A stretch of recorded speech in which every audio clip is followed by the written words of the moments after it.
हरियाणा की हर अपडेट के लिए बेल आइकन दबाएं और सब्सक्राइब करें STV हरियाणा न्यूज। नमस्कार, स्वागत है आपका। मैं हूं नंदिनी मिश्रा आपके साथ। शुरुआत करते हैं सुपरफास्ट 100 की। प्रदेश में थमती दिख रही है कोरोना की दूसरी लहर। पिछले 24 घंटे में कोरोना के 55 नए मामले, 77 ठीक और 10 की गई जान। 1034 एक्टिव मरीजों का इलाज जारी। आधे से ज्यादा देश में पेट्रोल की कीमत 100 रुपए का आंकड़ा पार कर चुकी है। 2 दिन लगातार बढ़ोतरी के बाद शुक्रवार को पेट्रोल डीजल की कीमत स्थिर,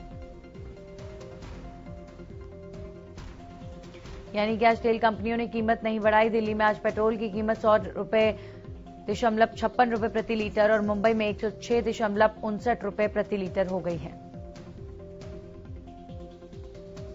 दिल्ली में डीजल की कीमत 89.65 और मुंबई में 97.18 रुपए। पेट्रोलियम कंपनियों ने गुरुवार को पेट्रोल की कीमत में 35 पैसा प्रति लीटर जबकि डीजल में 9 पैसे की बढ़ोतरी की है। प्रदेश के गृह मंत्री अनिल विज ने रणदीप सुरजेवाला के बयान पर भी पलटवार किया है। दरअसल सुरजेवाला ने कहा था कि अगर परफॉर्मेंस पैमाना है तो प्रधानमंत्री को भी हट जाना चाहिए था। साथ ही किसानों के आंदोलन और वैक्सीनेशन पर भी विज ने अपनी बात रखी। HLP के वरिष्ठ उपाध्यक्ष एवं श्री बाबा तारा कुटिया के मुख्य सेवक गोविंद कांडा ने गुरुवार को न्यू हाउसिंग बोर्ड कॉलोनी में गलियों के निर्माण कार्य का शुभारंभ किया। इस दौरान उन्होंने कई गलियों का मौके पर जाकर निरीक्षण किया। उन्होंने लोगों को आश्वासन भी दिया कि दूसरी गलियों का निर्माण कार्य भी जल्द करवाया जाएगा। उन्होंने मधुर कासनी मंदिर पार्क और मारुति पार्क समेत अन्य पार्कों का भी निरीक्षण किया। वहीं वरिष्ठ उपाध्यक्ष गोविंद कांडा ने कहा कि नगर का चौतरफा विकास और सौंदर्यीकरण ही विधायक गोपाल कांडा की सोच है और इसी सोच के आधार पर बिना किसी भेदभाव के काम किए जा रहे हैं। इस दौरान विधायक गोपाल कांडा की हाल ही में दिल्ली में हुई सीएम से मुलाकात पर गोविंद कांडा ने कहा कि सिरसा के विकास की चर्चा हुई है। साथ ही सिरसा में मेडिकल कॉलेज शीघ्र शुरू करने की मांग की गई है। हांसी के खरड़ गांव में बीजेपी प्रदेश अध्यक्ष ओपी धनखड़ को किसानों के विरोध का सामना करना पड़ा। इस दौरान किसानों ने धनखड़ को काले झंडे दिखाए।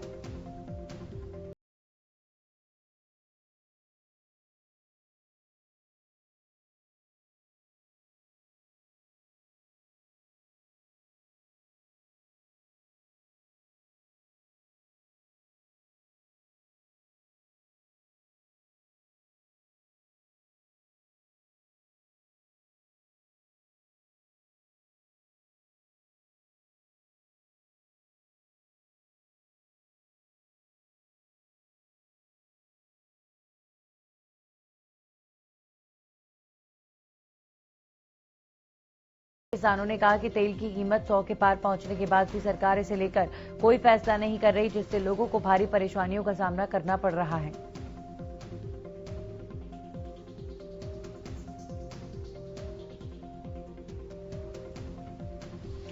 जाखल में भी किसान संघर्ष समिति ने महंगाई के विरोध में प्रदर्शन किया। गांव में वाहनों के काफिले के साथ दौरा करते हुए गांव उदयपुर में सभा का आयोजन किया गया,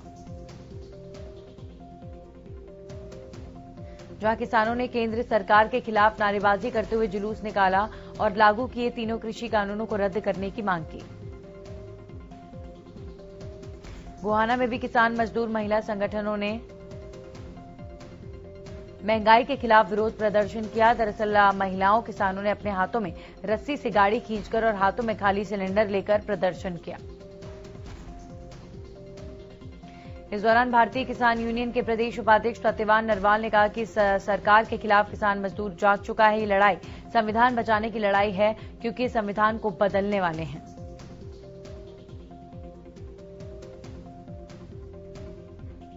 अंबाला में गुरुवार को किसानों ने सड़कों पर ट्रैक्टर खड़े कर बढ़ती हुई महंगाई के खिलाफ अपना रोष व्यक्त किया। इस दौरान किसानों ने ट्रैक्टर पर गैस सिलेंडर रखे हुए थे। इस दौरान किसानों ने कहा कि आम आदमी के रसोई का बजट पूरी तरह से बिगड़ चुका है और कोरोना काल के बाद अब महंगाई ने आर्थिक रूप से जनता की कमर तोड़ दी है। उन्होंने कहा कि सरकार ने इस सीजन में धान के दाम 72 रुपए बढ़ाए, जबकि 30 रुपए प्रति लीटर बढ़ा दिए गए। सरकार 2022 तक किसानों की आय दोगुनी करने की बात करती है, जबकि खाद, बीज, तेल, कृषि यंत्रों के दामों में बेतहाशा वृद्धि हुई है। कैथल के तितराम मोड़ बाईपास पर इकट्ठा होकर गुरुवार को संयुक्त किसान मोर्चा के बैनर तले किसान, मजदूर और छात्रों ने खाली गैस सिलेंडर रखकर और बर्तन बजाकर रोष प्रदर्शन किया। प्रदर्शनकारियों ने कहा कि हमने थाली कटोरी बजाकर अपनी एकता का प्रदर्शन किया। अब किसान, मजदूर, व्यापारी, छात्र सभी वर्ग एक हो चुके हैं। जब तक बढ़ती महंगाई पर रोकथाम नहीं लगेगी तब तक सरकार के खिलाफ प्रदर्शन होते रहेंगे।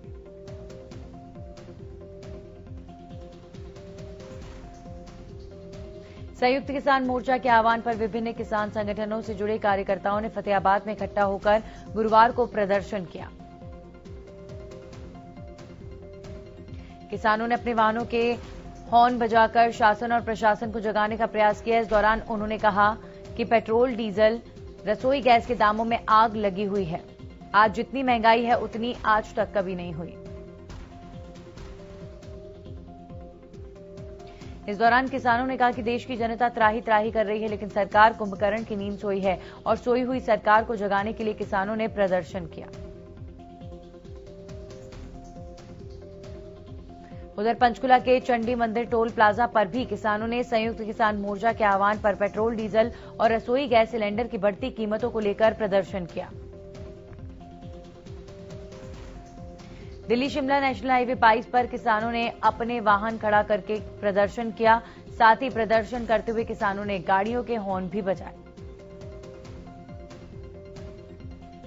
देश में बढ़ती महंगाई के विरोध में संयुक्त किसान मोर्चा के बैनर तले किसान नेताओं ने गैस सिलेंडर सर पर उठाकर प्रदर्शन किया, करते हुए अपना रोष जाहिर किया। इस दौरान किसान नेताओं ने अपने कंधे पर गैस सिलेंडर को उठाकर उसका रेट कम करने की मांग की। साथ ही हॉर्न बजाकर सरकार को जगाने का संदेश दिया। यमुनानगर में संयुक्त किसान मोर्चा के आह्वान पर जिला सचिवालय के बाहर बढ़ती महंगाई पर किसानों ने हल्ला बोला और गैस सिलेंडर लेकर धरना प्रदर्शन किया गया। इस दौरान किसानों ने जमकर सरकार के खिलाफ नारेबाजी की और पीएम मोदी का पुतला भी जलाया। इस प्रदर्शन में किसानों के साथ महिलाएं भी शामिल हुई। पेट्रोल, डीजल के दामों में उछाल से किसानों की मुश्किलें और बढ़ गईं। किसानों का कहना है कि पेट्रोल, डीजल के रेट बढ़ने से उनकी खेती पर काफी फर्क पड़ता है। उन्हें खाद, बीज खरीदने से लेकर फसल बेचने के लिए भी वाहनों की जरूरत पड़ती है। लेकिन पेट्रोल, डीजल के रेट्स में लगातार हो रही बढ़ोतरी के चलते किसानों को काफी परेशानियों का सामना करना पड़ रहा है। किसानों ने सरकार से मांग की है कि पेट्रोल, डीजल के दामों पर कटौती की जाए।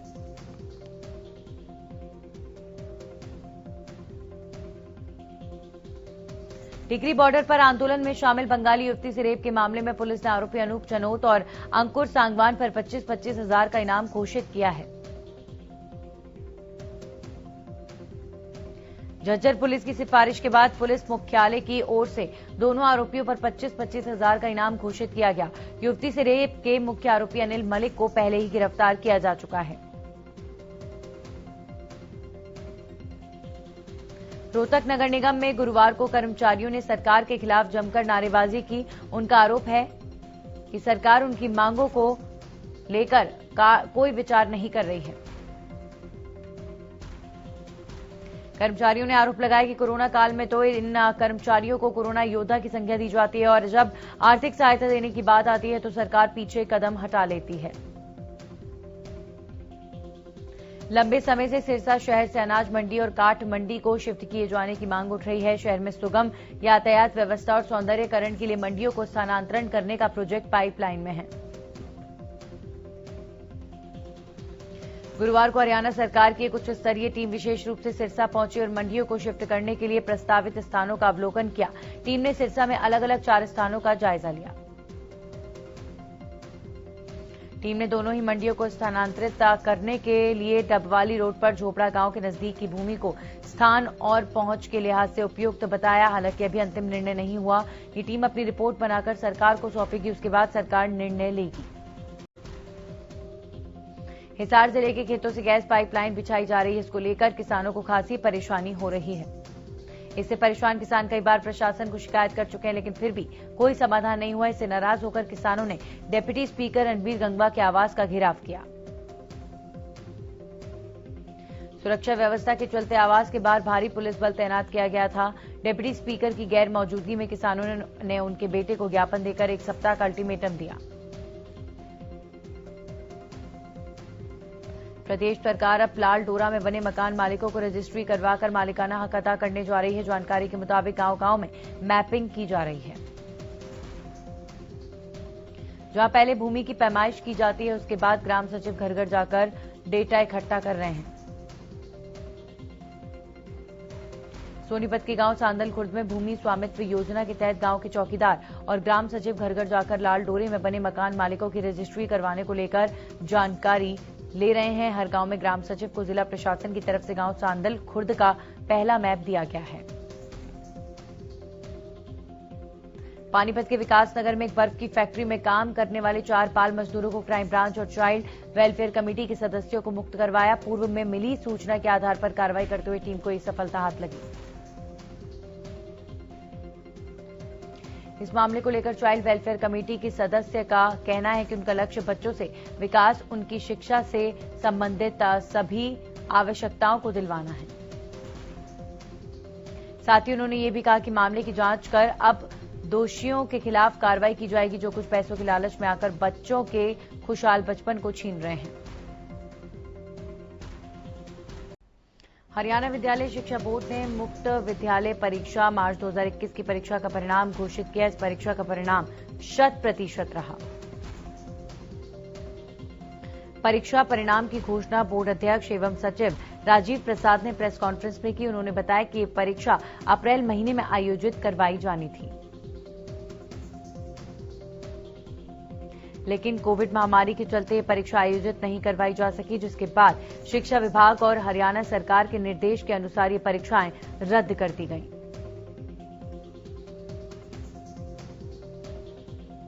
कोरोना महामारी के बीच गुरुग्राम से एक राहत की खबर आई है। दरअसल गुरुग्राम में कोरोना वायरस रिकवरी रेट 99% से ज्यादा हो चुका है।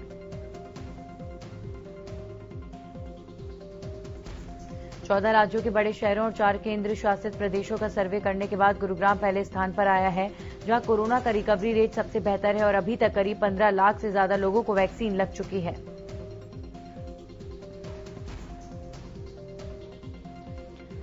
रेवाड़ी के उपमंडल बावल के गांव की सड़कें इन दिनों पूरी तरह से जर्जर हो चुकी हैं और किसान आंदोलन के चलते दिल्ली जयपुर हाईवे जाम होने की वजह से पुलिस ने रूट डाइवर्ट किया था, लेकिन वाहनों को ज्यादा घूमकर जाना पड़ता है, जिसकी वजह से लोगों ने गांव की सड़कों से होकर गुजरना शुरू कर दिया। भारी वाहनों के गुजरने से गांव से हाईवे की तरफ जाने वाली सड़क पूरी तरह से टूट चुकी है। ग्रामीणों का कहना है कि आए दिन हादसे होने का अंदेशा भी बना रहता है। टूटी सड़कों को लेकर लोगों ने कई बार रोड भी जाम किया। इसको देखते हुए सड़कों को ठीक करने के आदेश भी दिए गए थे, लेकिन सरकारी आदेशों के बाद भी प्रशासन ने अभी तक सड़कों को ठीक नहीं करवाया।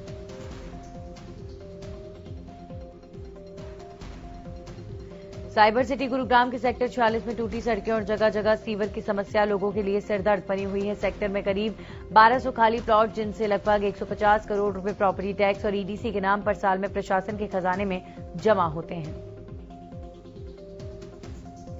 लेकिन जब बात सुविधाएं देने की आती है तो सुविधाओं के नाम पर सिर्फ आश्वासन ही मिलता है। लोगों का कहना है कि प्लॉट के आधार पर एक प्लॉट के अंदर 4 फ्लोर भी बनाए गए हैं।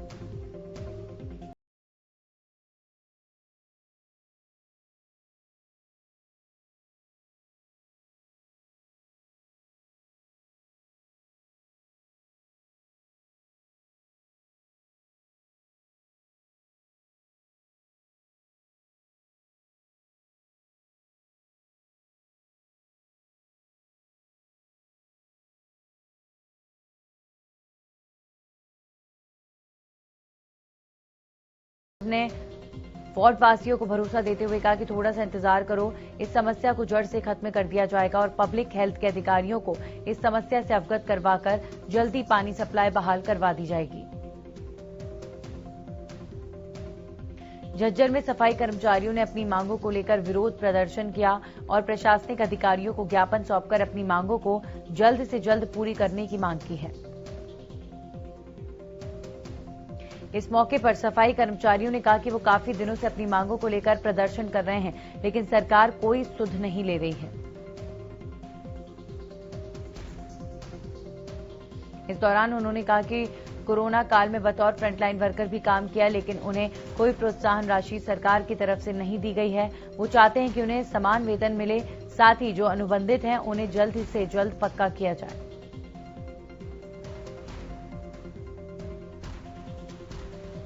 पलवल में पिछले 4 दिनों से तापमान फिर बढ़ने लगा है। आज जिले का अधिकतम तापमान 41 डिग्री सेल्सियस दर्ज किया गया और उमस भरी गर्मी और गर्म हवाओं ने लोगों का घरों से निकलना दुर्भर कर दिया है।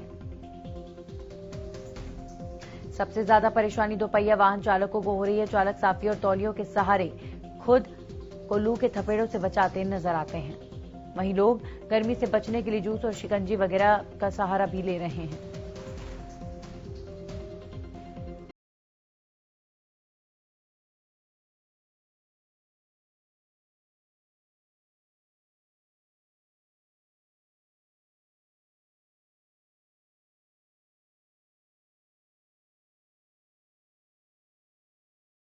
वहीं जो भी ट्रैफिक नियमों को तोड़ता पाया जाता है उसे ऑनलाइन चालान भेज दिया जाता है। गौरतलब है कि ट्रैफिक पुलिस ने साल 2020 में 30,224 चालान ऑनलाइन किए थे।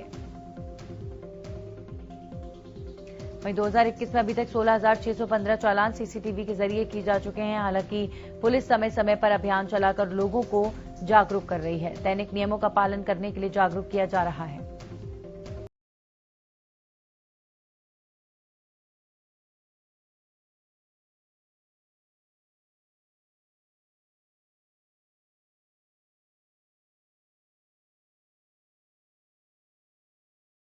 बाला रेंज की आईजी भारती अरोड़ा ने बताया कि पुलिस विभाग की ओर से अपराधों पर अंकुश लगाने के लिए समय समय पर नशे के कारोबार करने वाले लोगों पर कार्रवाई करते हुए उनसे नशीले पदार्थ जब्त किए जाते हैं।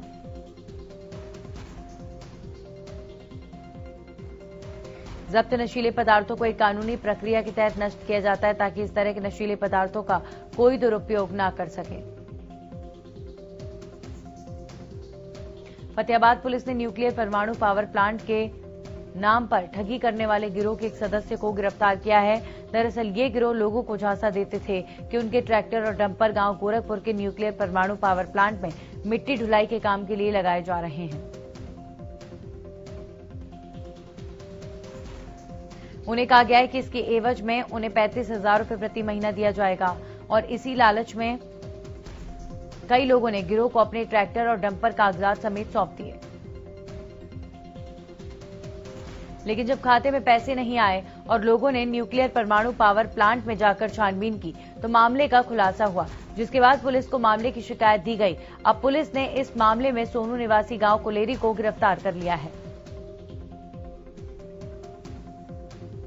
करनाल में लोगों को ठगी का शिकार बनाकर कैश, सोना, तमाम कीमती सामान लेकर रफूचक्कर होने वाला बदमाश अब पुलिस की गिरफ्त में है। बता दें कि राजेश ड्रैगन, जिसके खिलाफ 27 से ज्यादा मामले ठगी के दर्ज हैं। बदमाश जेल की सलाखों के पीछे बंद था और बीमारी के नाम पर कल्पना चावला हॉस्पिटल में इलाज कराने आया था, लेकिन उसी दौरान ये ठगी करने के लिए मार्केट में निकल गया। बता दें कि ठगी के मामले में एक पुलिसकर्मी की भी भूमिका सामने आई है, जिसकी पुलिस फिलहाल जांच कर रही है। यमुनानगर पुलिस ने एक ऐसे चोर गिरोह के लोगों की धरपकड़ की है जो हरियाणा और दूसरे राज्यों में ज्वेलरी शॉप को अपना निशाना बनाते थे। पकड़े गए ये चोर पहले रेकी किया करते थे और फिर चोरी की वारदात को अंजाम दिया करते थे। इन चोरों से 12 मामलों का पर्दाफाश हुआ है। डीएसपी प्रमोद कुमार ने बताया कि चोरी करने वाले गिरोह के 3 लोगों को गिरफ्तार किया गया है, जिनसे अभी पूछताछ जारी है। पुलिस को उम्मीद है कि पूछताछ के बाद गिरोह के और भी सदस्यों का खुलासा होगा। पुलिस ने पानीपत में रहने वाले राजकुमार को भी गिरफ्तार किया है, जो इन चोरों से ज्वेलरी खरीदता था। साइबर सिटी गुरुग्राम में एक हैरान करने वाली घटना सामने आई है। दरअसल बिहार के मधुबनी का रहने वाला शख्स गुरुग्राम के राजीव चौक से अपनी निजी बस में पैसेंजर को बिठाकर बिहार के अलग अलग जिलों में छोड़ता था और साथ ही इसकी शराब तस्करी का काम को भी अंजाम दिया करता था। जब इसकी भनक मानेसर क्राइम ब्रांच को लगी तो इसकी बस की तलाशी ली गई। तलाशी में जो तस्वीर सामने आई वो सबको हैरान कर देने वाली थी। बस की डिग्गी में अवैध रूप से बिहार ले जाई जा रही अंग्रेजी शराब की लगभग 10 पेटियां मिली। बताया जा रहा है कि तस्करी के बाद शख्स शराब को बिहार में महंगे दामों पर बेच दिया करता था और उससे मोटा मुनाफा कमा रहा था, लेकिन क्राइम ब्रांच की टीम ने शराब तस्करी के काले कारनामे को बेनकाब किया। यमुनानगर के कटकोली गांव में एक विवाहिता की संदिग्ध परिस्थितियों में मौत का मामला सामने आया है। परिजनों ने ससुराल पक्ष पर गला दबाकर हत्या करने का आरोप लगाया। रोहतक में युवक की हत्या मामले में उचित कार्रवाई न होने पर उसके परिजन सैकड़ों लोगों के साथ रोहतक के एसपी कार्यालय पहुंचे और पुलिस प्रशासन के खिलाफ जमकर नारेबाजी की गई। परिजनों का आरोप है कि पुलिस जानबूझकर कार्रवाई नहीं कर रही है। परिजनों ने पुलिस पर आरोपियों के साथ मिले होने का आरोप लगाया है। मृतक के भाई का कहना है कि हत्या के मामले में पुलिस लापरवाही बरत रही है, जिससे गुस्साए परिजनों ने एसपी कार्यालय पहुंचकर आरोपियों की गिरफ्तारी की मांग की है। साथ ही चेतावनी दी कि अगर मामले में उचित कार्रवाई नहीं होगी तो वे आंदोलन करेंगे। झज्जर में दर्दनाक हादसे में एक युवक की मौत का मामला सामने आया। बता दें कि सुंदर नाम के युवक की ट्रैक्टर पलटने से मौत हो गई। युवक की उम्र करीब 23 साल बताई जा रही है। युवक अपने खेतों में जा रहा था, तभी ट्रैक्टर असंतुलित होकर पलट गया और उसकी मौके पर ही मौत हो गई। पुलिस की टीम मौके पर पहुंची और शव को कब्जे में लेकर पोस्टमार्टम के लिए अस्पताल भेज दिया गया। पंचकुला में मोरनी टी पॉइंट पर एक महिला लहूलुहान हालत में मिली।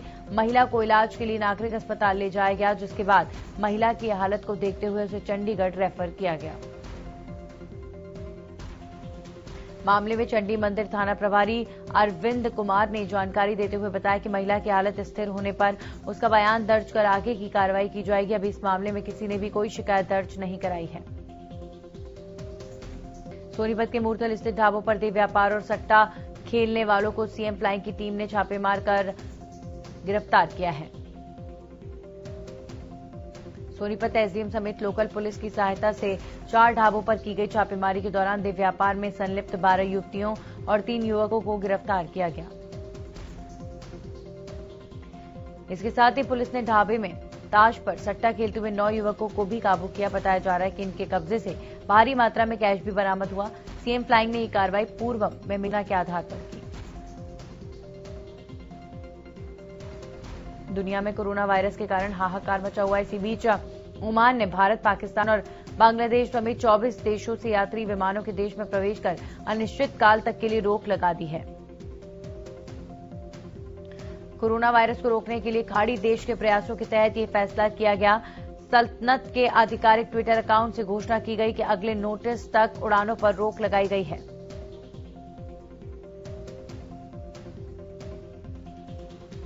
कोरोना वायरस के बढ़ते हुए कहर को देखते हुए जापान के पीएम ने टोक्यो में इमरजेंसी लगाने का फैसला किया है। अब ओलंपिक खेलों का आयोजन इमरजेंसी के बीच होगा।